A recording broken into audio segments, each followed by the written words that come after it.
we're starting to run out of bob to assemble, and it is definitely not a bucket of bolts anymore. In fact, it's getting close to being a complete and running engine.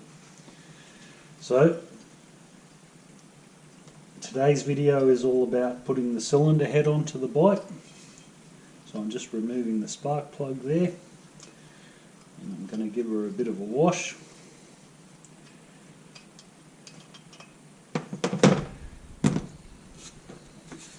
Clean it up in final preparation, and from there we'll see if we can get the rockers on and basically seal her up today, and we'll call that a complete engine. So we'll see how we go. Something that I haven't put too much emphasis on though during this whole thing, because I didn't want to bore you, is cleaning. A clean engine is going to last a lot longer than a dirty engine, and you decide how clean the engine is when you put it together. Now, I favour the Metho as a detergent. Other people don't agree with methylated spirits. Some people say petrol is a good one, diesel. It's your own personal preference, and I guess you should try a few out and decide which one works best for you. I personally prefer the Metho because it does do a reasonable job of cleaning the engine up, as you can see, and it has the bonus where it evaporates clean. If you have something like petrol, when you put petrol on there and it evaporates off, it actually leaves an oily film. Now we want to decide what oil we want the engine to be lubricated with, and I will admit that it is a temporary thing as well. Basically, on moving parts, if you put that oil in there, it's going to the oil that you add to the engine is going to is going to dissolve and get rid of the oil that has coated the parts. But when you're looking at your critical startup and that sort of thing,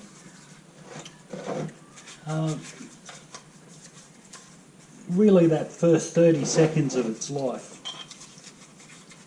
is important to an engine. That initial startup, it has to get oil pressure fairly quickly, and it has to get good oil where it counts. So Metho is something that I've chosen.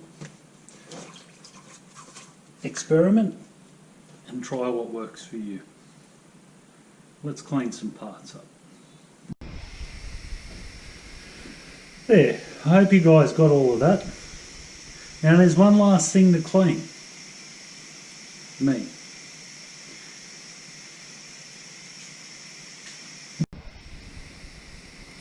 There. Now, believe it or not, that's better. Any dirt that's left, that's ingrained. That isn't coming out in a hurry. So you can see we're pretty serious about hygiene, and you should have gone all the way through the whole engine rebuild exactly like that. Okay, so we've put our engine in position.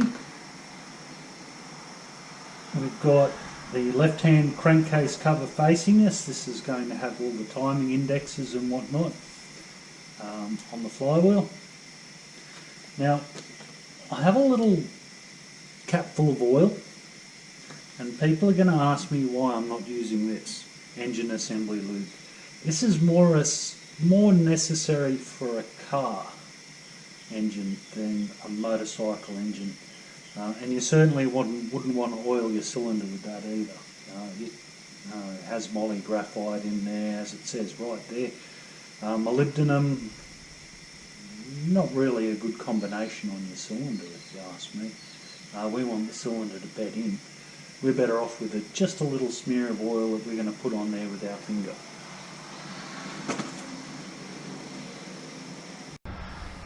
So, let's start with the basics. I suppose we should get these covers off. You might have noticed I never really tighten those down. Ooh, and they roll really well too.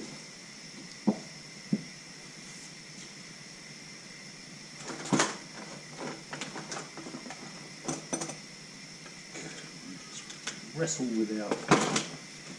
I love it when a project's finished. I get to clean up my bench. I've actually been meaning to get around to building a new bench, but it just hasn't happened as of yet. So what are we looking at? 19mm.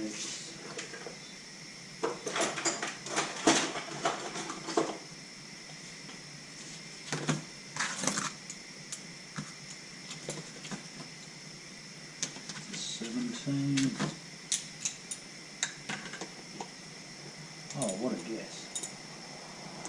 Okay. Now, as you rotate the engine, you need to make sure this cam chain moves with it. You don't want this falling off the sprocket. It's just about impossible for me to create a video on putting that cam chain back on the bottom sprocket. It's actually really easy. You can just picture that the cam chain, which looks like this, except much less confused. I hate it when they do this. It's an IQ test and I always fail. Your cam chain looks like that, and your bottom sprocket is like, we'll say like that, and often it will drop to one side of it. So all you have to do is lower it down and just put it back on again. And it is actually fairly easy once you get the practice of it. Better still, if it doesn't fall off, keep it on there all the way through the assembly. You know that it's where it should be. So that's the way we're going to do it. Now I've lowered the piston in the bore and I want to look for dirt.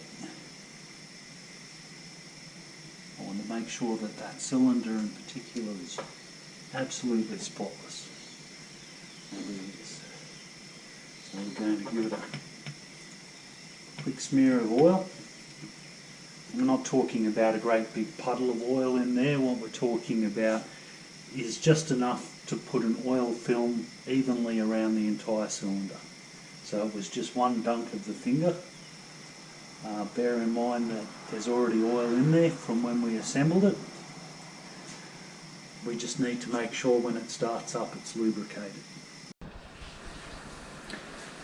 So the first thing we're going to fit is the cam chain tensioner guide. So you can see that that's got a bit of a curve on it, like that. So that actually faces towards the cam chain. And it has a little peg, I suppose we could call it, on the back there. That's going to slip into a cutout on the front face of the cylinder. You start by inserting this end into a little rebate that's down there right where we can't see. But if you go back a couple of videos, you'll actually see that I do refer to it there. Alright, so that went in nice and easy.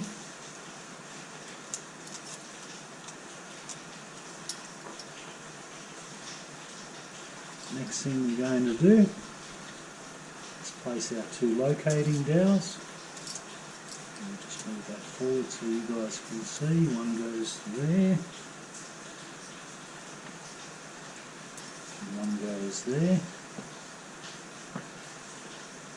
And that's just to make sure that everything sits exactly where it should go. The next step is the cylinder head gasket. And you can see we've got a curvy end and a straight end. Now the straight end goes on the front face and actually sort of presses down on the cam chain guide. You need to fit the guide before you fit the cylinder head gasket. We'll just slide that in there. There you go, it's like it was meant to go there. And that actually makes those locating dowels make sure everything sits in the right place.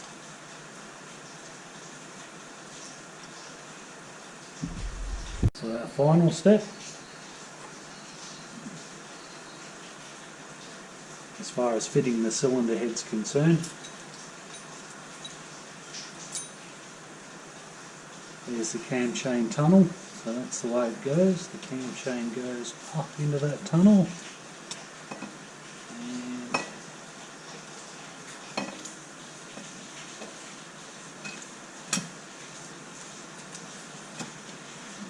And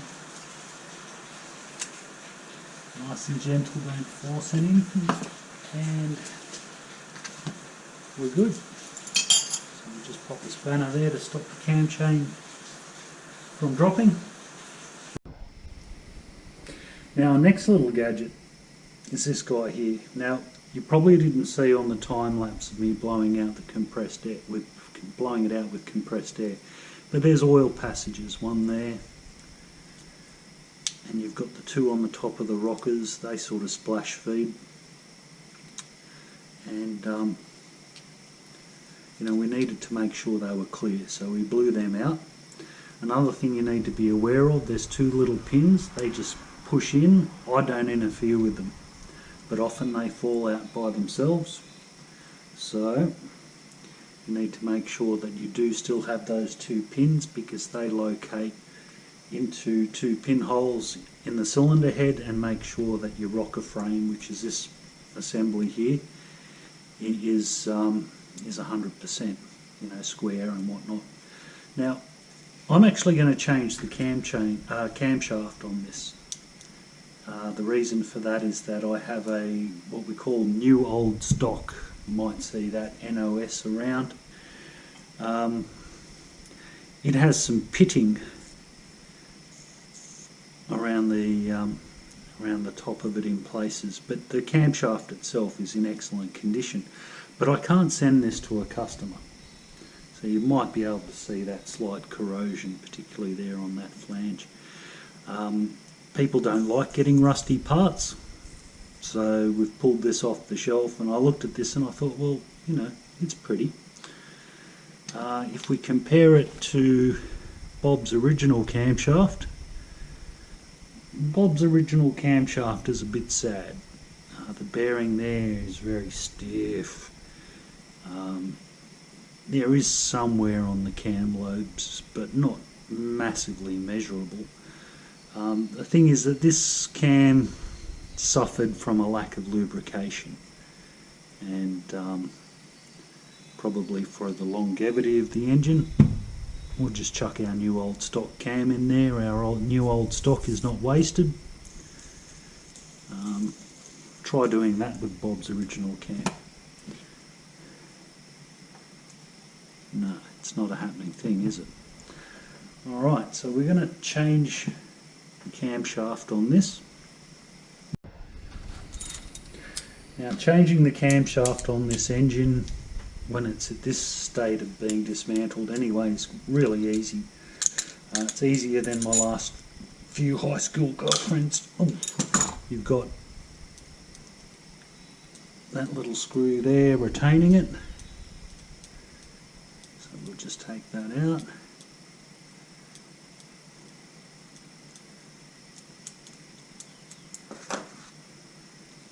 Camshaft should just come out, and it does. Nothing wrong with that camshaft. Oops.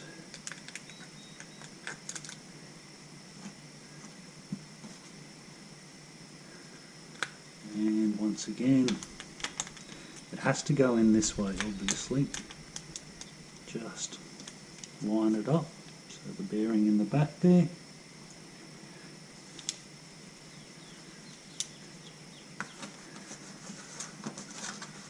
Put the retaining plate back on, and the screw.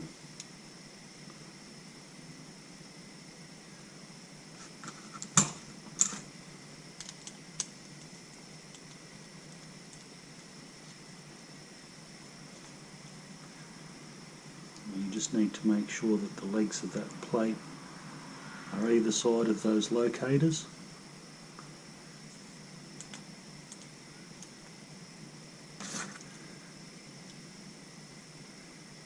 Now if you guess 12 Newton meters, you are a good guesser. There's no actual load on that plate other than retaining the bearing. So that looks like something we'd want already. If you need to change a rocker, by the way, it's just a case of removing that screw, and then the whole rocker shaft will go out that way, the opposite end to where the screw is. So that one and that one, and they just go straight out. Generally the rockers are good on these things. This particular set is good. Now why am I using this rocker frame? A few people would probably be wondering. Bob's has a real interesting problem here where the thread is damaged. These are the two holes, threads for the rocker cover, and that one there doesn't tighten down properly because the thread's damaged. So when I have a moment, I'll either put a helicoil in that or just simply order a new one. Either way. They're reasonably cheap, those, by the way.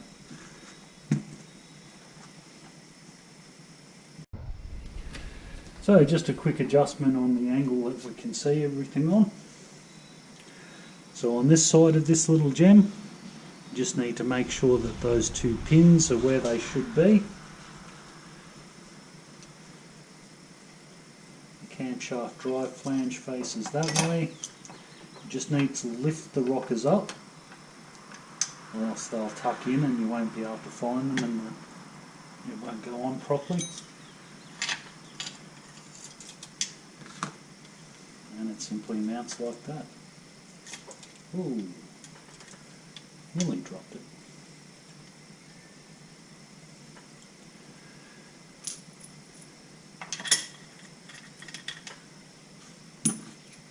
There are our cylinder head bolts.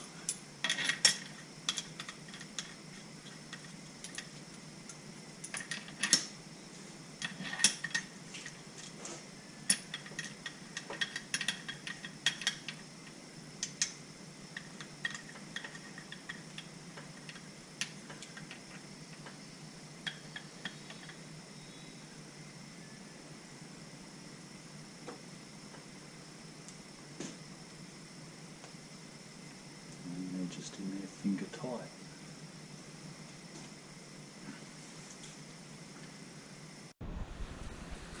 So our next step is to torque the cylinder head down. Now what that means is that when we tighten up the four main bolts on the top of the rocker frame, which then go all the way through to the studs coming up out of the cylinder, those studs start down there in the crank, and what we're actually doing is setting, using a torque wrench, how tight all of that is squeezed together.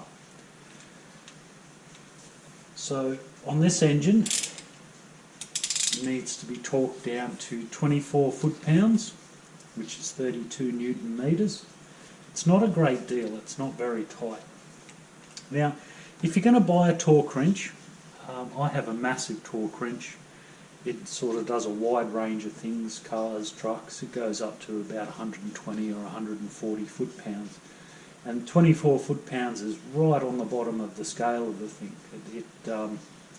It wouldn't want to be any lower, or else I don't believe I'd get an accurate torque measurement from it. So if you're out to buy a torque wrench, then I would actually recommend that you get a smaller one if you're only working on motorcycles. Something that does up to 70 foot-pounds will also go down to the smaller things that I can't actually measure, like the 12 Newton meters. So I have to do them by feel. But that's not a big deal. I know what 12 Newton meters feels like. So just a food for thought. So they're all finger tight, and I'm just nipping them up incrementally because we want the pressure to be fairly even as it tightens. So as I turn these guys, I'm sort of just turning it a little further so that you get a fairly even sort of clamped down from it. And that clicking noise means that my 24 foot-pounds has been reached.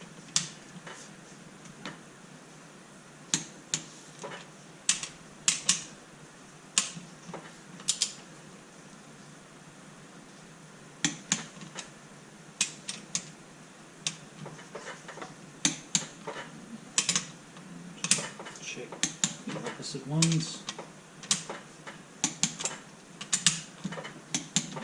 And that's good.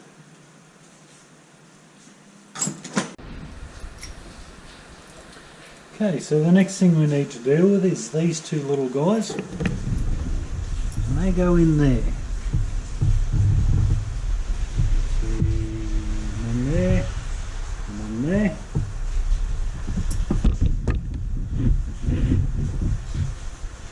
You just get vertigo when somebody does that too.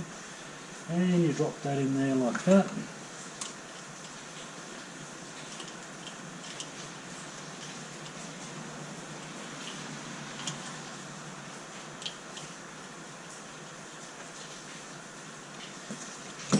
And you tighten those guys up to 12 mm.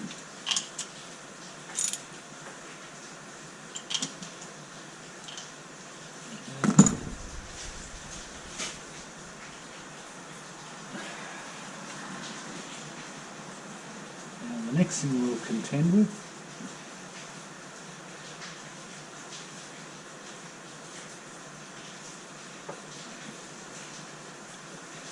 will be the cam, sprockets and chain.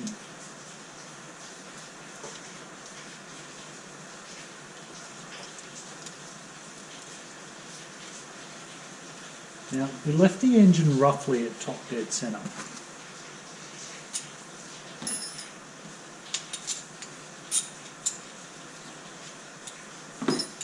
Now we need to make sure it's exactly on top dead centre.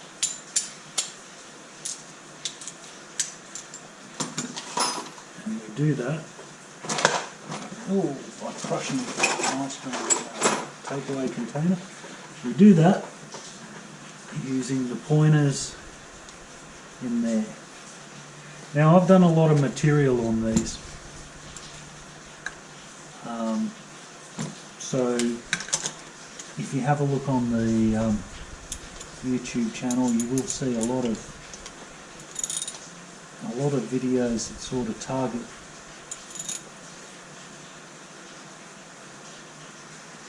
the top dead centre mark and what it's about. Now you just need to be careful if you're rotating the crank that you don't get this cam chain lost or snagged on something. But you can see, well, you can't see. Let's try and make you see.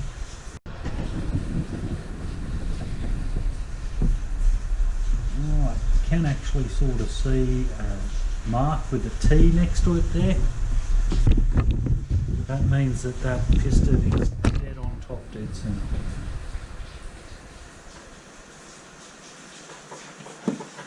That's exactly where we want it.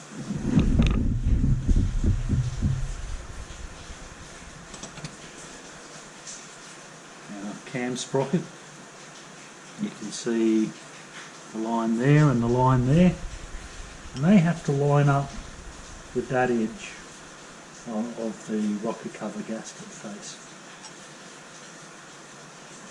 just like that. See how you've got that straight line there, but it's going to be over here instead.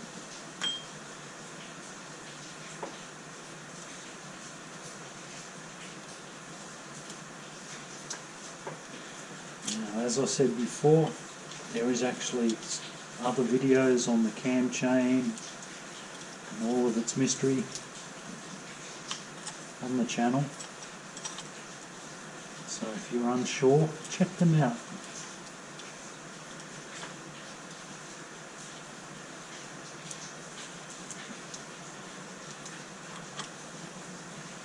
And what you can see I'm doing there, I've put the cam chain sprocket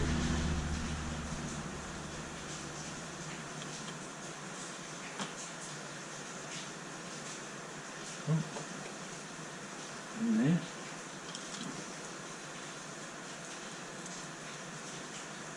And I'm just jumping it around.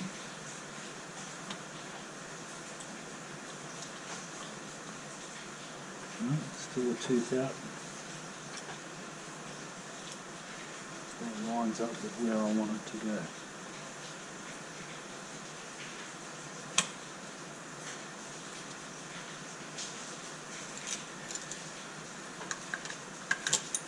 And just check that dead center mark.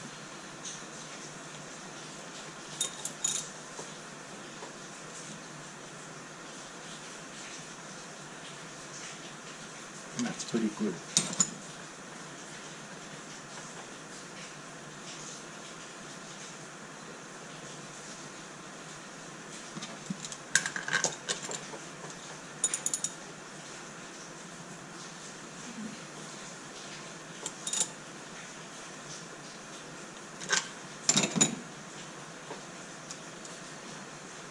There's still one tooth out. So what I'm doing, I've got that on the T mark there.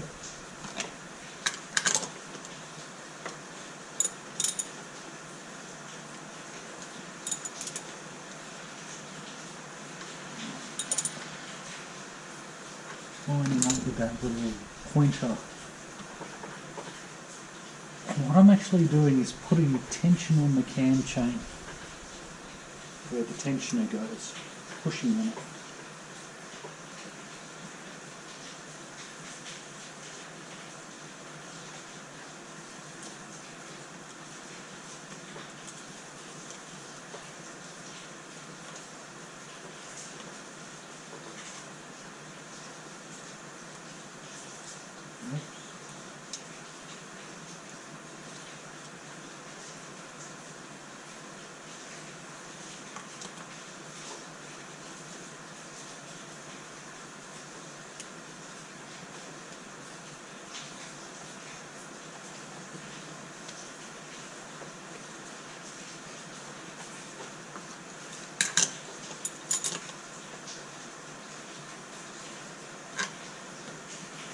Still out.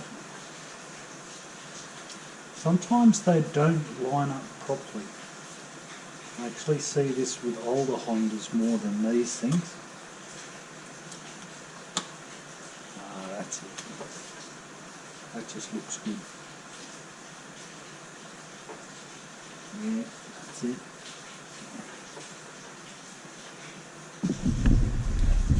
So you can see that lines up nice and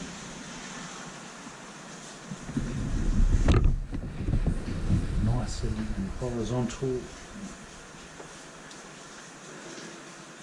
So that's where it should be.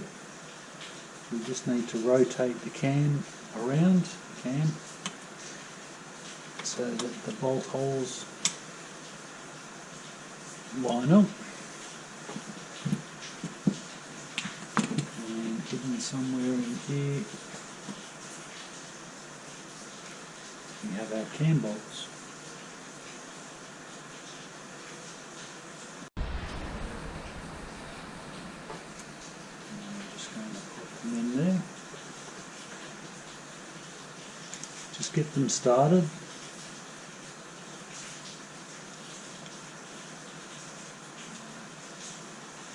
It's the best way.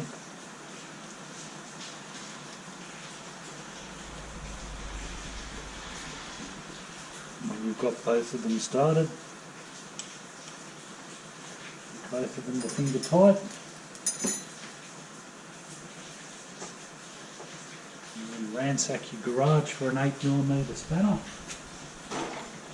workshop,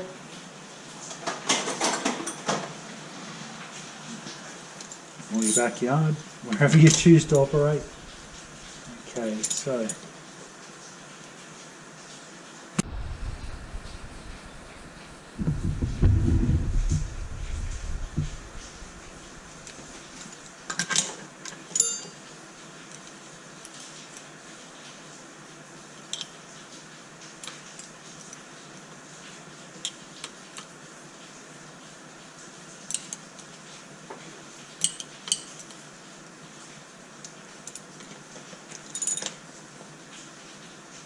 these guys don't have to be too tight.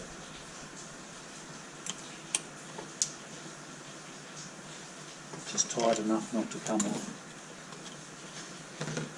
Say 25 or 30 Newton meters tops. 20 will do it.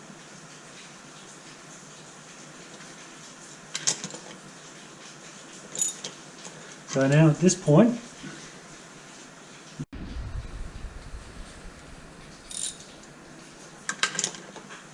we've got to proceed a little bit more carefully. We'll put the cam chain tensioner on. Now that's the original gasket, and I do like those metal ones, but very difficult to get.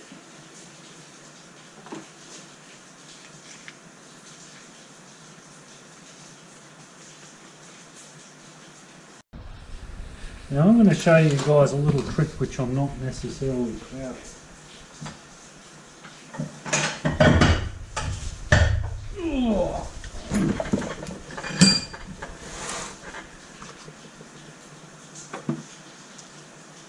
To operate the cam chain tensioner, there's also a video on that, by the way.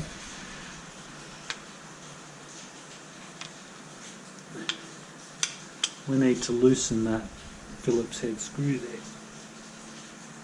Unfortunately, the Phillips head screw is not agreeing with us. And this is actually pretty common.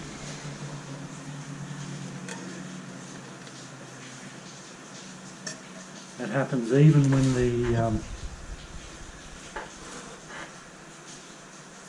when it's on the block. They're easy to tighten up, but for some reason they don't like loosening off.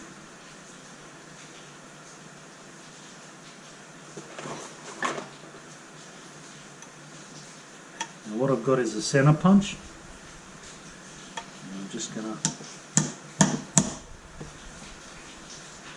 I'm going to lightly put a centre pop on a little divot on that.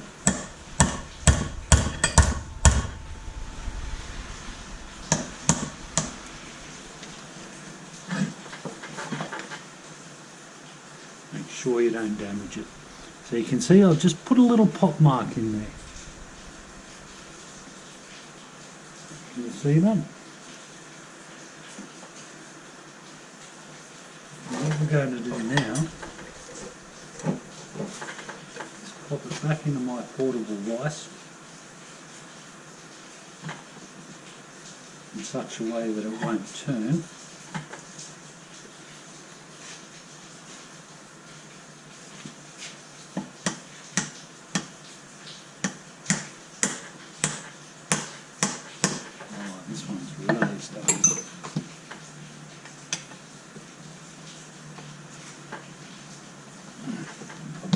Never been loosened since the day the thing was assembled.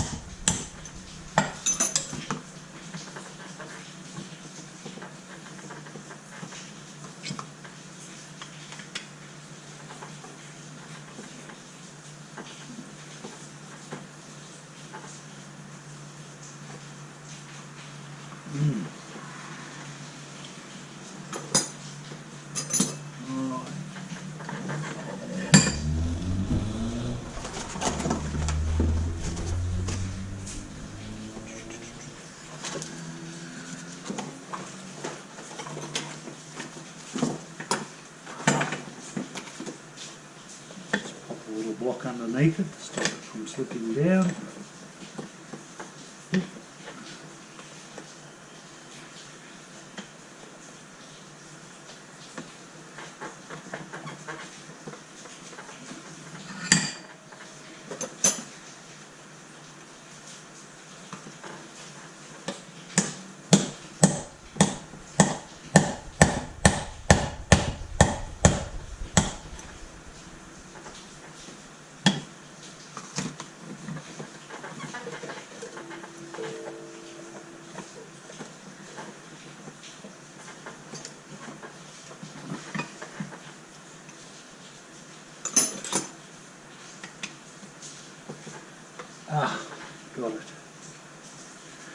Okay, so did I mention that I'm not very proud of that? But I can see somebody is going to have to use that little trick. It doesn't hurt when you're dismantling it. While it's on the bike, just pop it there. And what we're talking about is just a little centre punch mark. Anyway, I'll hang my head in shame and we'll continue. Now the tensioner on this engine, which also gets some coverage, is automatic. It's spring loaded.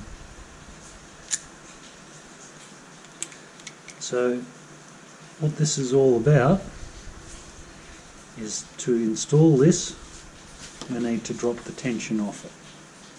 So there's actually a screw in the back, so you just need a flat bladed screwdriver, and all that is doing is just winding it in so that it's not going to put any tension on the cam chain. And we're going to put our freshly centre popped item of shame. Wow, that's interesting.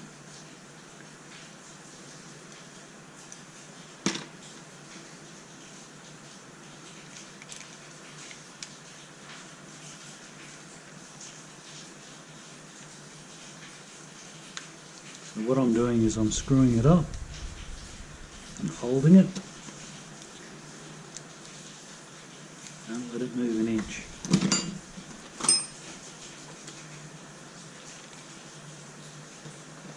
There we go, that's more successful. That's a bit worn, that. So we'll pop our gasket on.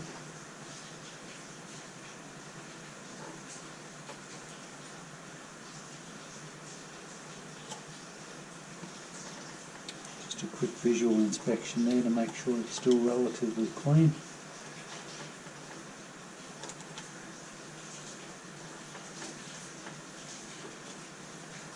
So, 8 screws.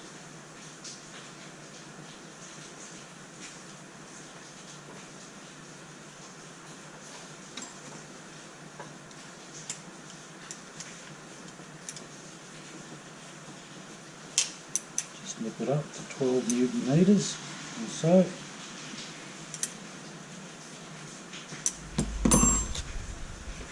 Alright, so right now that cam chain is loose.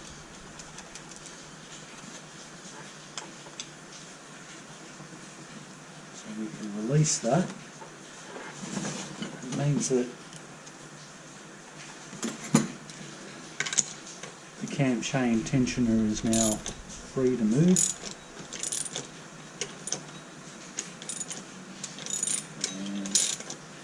And we rotate the engine. Get a bit of a click, and then suddenly that cam chain is tight.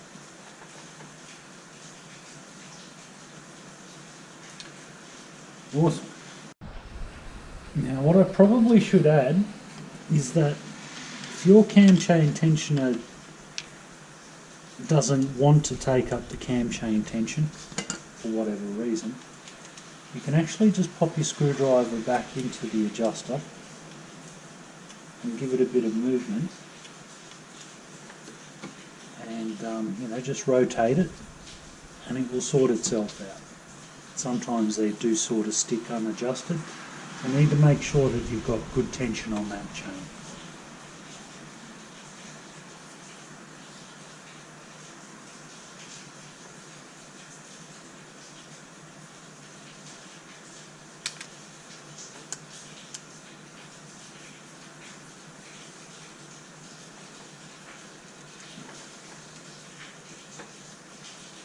The more that I rotate that, the better the tension gets.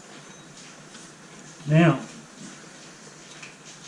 we should do the valve clearances. Okay, so our valve clearances, also another thing that we've got videos on, is actually that sloppy distance in there that you can see. Now what we're going to do is rotate the engine to top dead centre, And the best way to do that with the engine at this state, see, on a 4-stroke engine, you can actually get to a point where the engine is at top dead centre,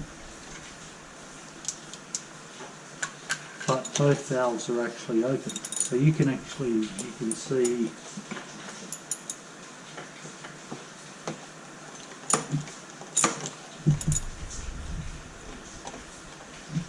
let's spin her around. Okay, inlet.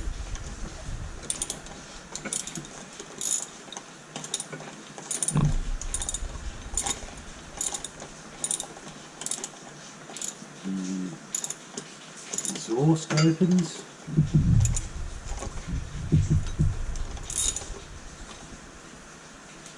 That's that one. You can see that operating. Now that's going to close, and you can actually see that the inlet side has started to open. Now these valves are not adjusted yet, so they're pretty crummy, but they would actually be open at the same time. So what we need to do is make sure that the engine is at top dead centre on the compression stroke. So the exhaust valve is opening. You don't need to understand this gibberish. You just need to understand what I'm going to say next. The inlet valve is now opening. That's that one. And we can see that going down and then closing. Now looking at our straight line on the front, on the cam chain sprocket. The moment the inlet valve closes, the inlet one is the one at the back of the engine where the carburetor is. The moment that closes and you swing around to where the line through the sprocket is straight, that's where you want to be. And you'll actually see your top dead centre mark down there at the bottom. Sound like gibberish? Well, there's a couple other videos that might straighten that out in your head a little bit.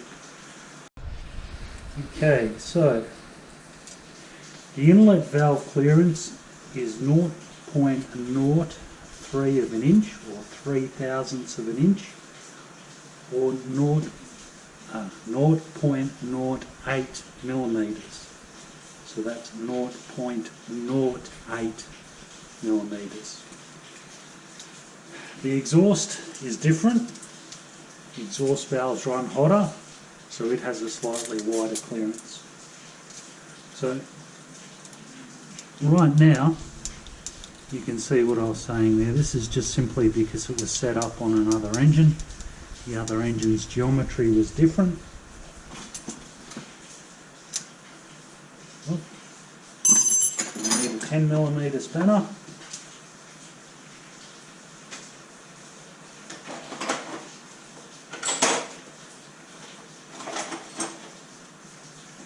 Now I do have a nifty little tool for adjusting these, but I'm actually going to use tools that you guys would have yourselves. I am getting my hands on some of my nifty little tools because some of you guys have indicated that you like the look of them. Bear with me just a little bit longer and you'll soon be able to get your hands on one.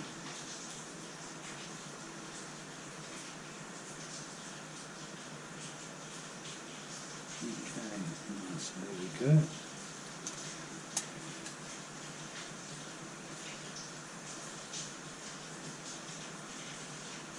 So I can put that feeler gauge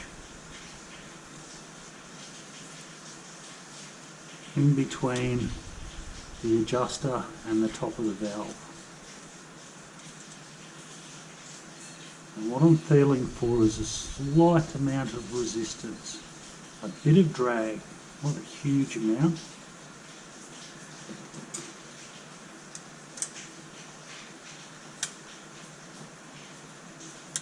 And I'm going to tighten that up and nice. So see how you might just be able to see that feeler gauge, just sort of, if I don't get the angle right, it's just sort of reluctant to go in there, but it is actually moving fairly easily. We'll swing around to the exhaust side.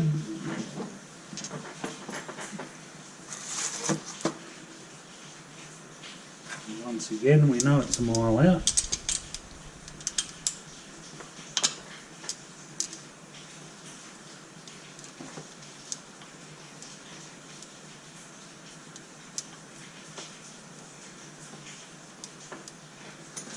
Now,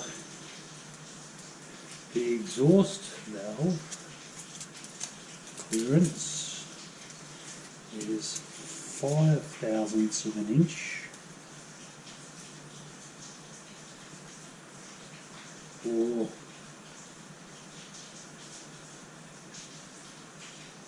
0.005 or 0.12 millimeters. So that's 0.12.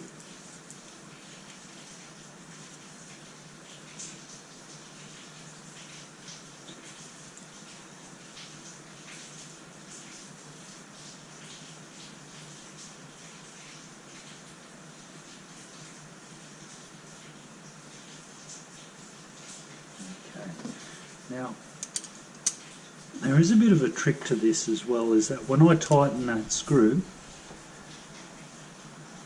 you can actually move the adjuster. So,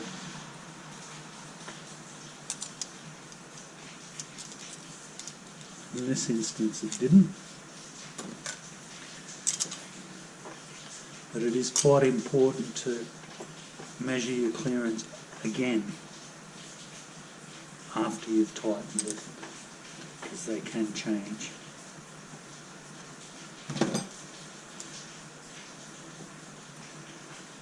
There we go, nice. And we're certainly getting there. In fact, we're really getting there. Okay, a last visual inspection, and there's two things that we need to check. There are two O-rings. There's this one here, need to make sure that that's there, and there's another one here. We also need to make sure that's there.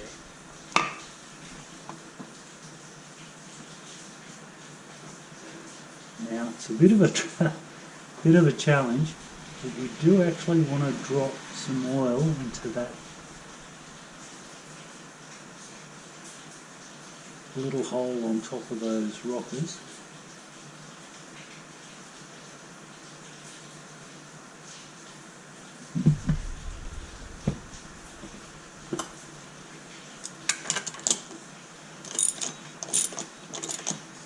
Another thing that we probably should do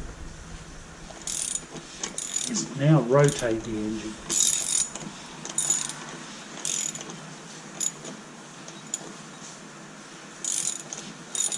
Several times, and it's doing its thing. If it suddenly stops and it's hard, and don't force it, something's wrong.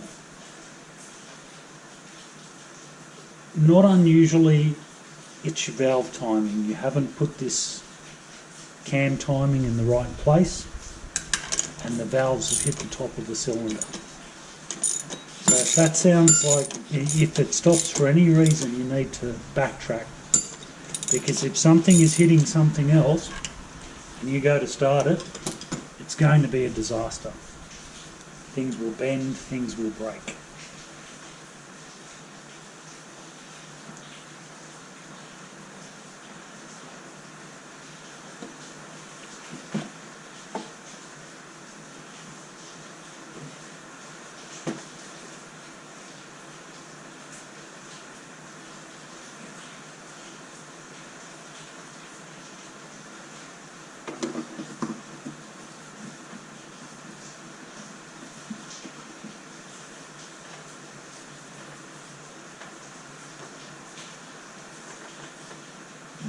Final thing we're going to do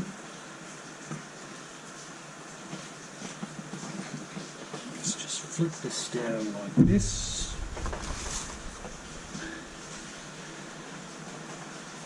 Just a bit of repositioning for us all. You may notice that I'm more interested in oiling the head than I am the bottom end. The bottom end will get oiled quickly, the top end won't. So what I'm doing is just making sure that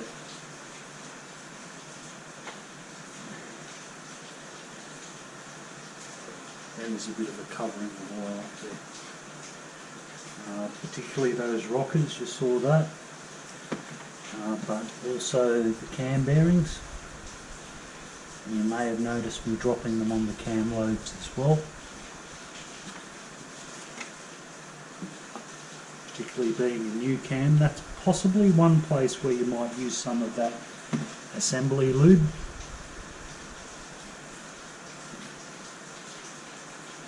But that's an individual thing in my opinion with a motorcycle motor. Okay.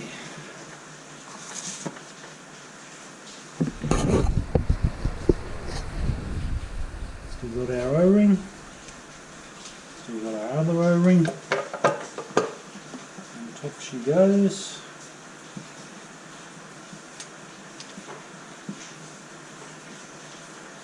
Now, your rocker cover bolts should have a rubber seal underneath them, like that.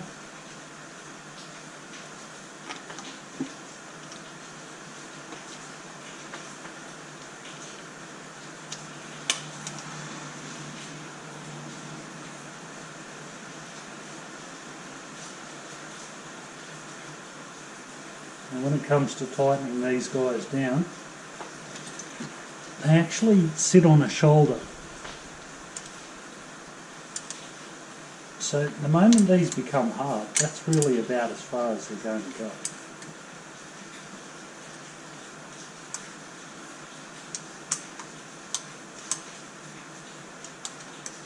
So the moment you feel them get hard, whoops,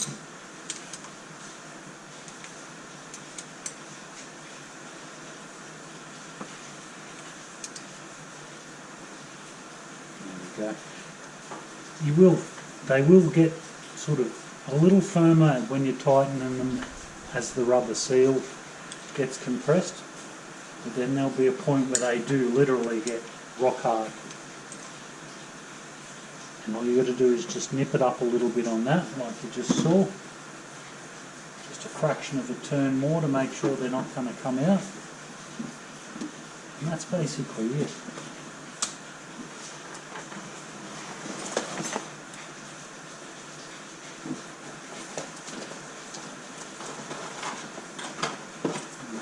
On this bench.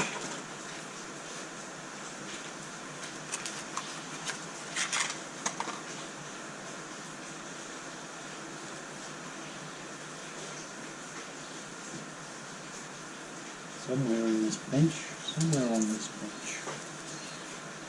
And there's a set of feeler gauges and a new spark plug.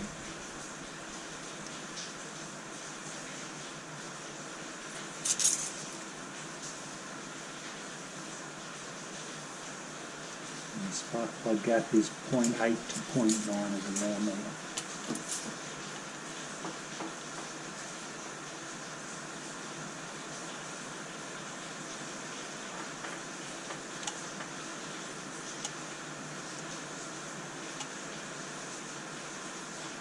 And we're not going to tighten this plug down till it's actually in the bike.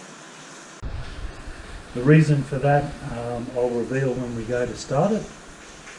But there's a few ancillaries to go. Dipstick, starter motor and gear indicator switch. And this is basically an engine that's ready to go. But I think I'll save that for another day.